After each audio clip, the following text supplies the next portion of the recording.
अस्सलाम वालेकुम। हाँ जी मिठियों, की हाल ने? ठीक हो?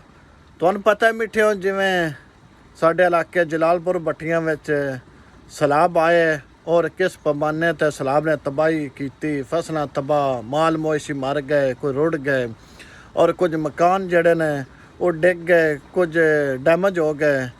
इस तरह ही पूरे पंजाब दे हाल होए और हुकूमत पंजाब ने उन्हें मुतासरीन नू कुछ अमदाद देने का ऐलान किया है। लेकिन उस तो बाद सर्वे टीमां आईयां हुकूमत पंजाब की तरफ, उन्हें सर्वे किए, सर्वे करके लिख के लै गए ने। बाद दे पैसे आ गए ने, बाद दे पैसे नहीं आ रहे, चाहे कोई सर्वे दे प्रॉब्लम बनी है या होए जो भी होए।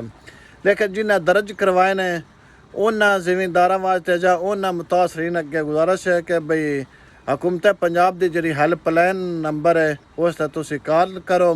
हैल्पलाइन नंबर तुसी थल्ले वहदे पे हो, ये हैल्पलाइन नंबर है, यानी 10-150 ते तुसी कॉल करनी है।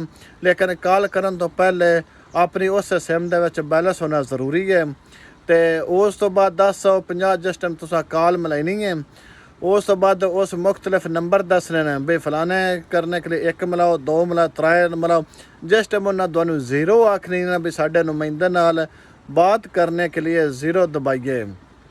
उस टाइम तुसा 0 दबा के अपनी शिकायत दर्ज करवानी है नुमाइंदे नू।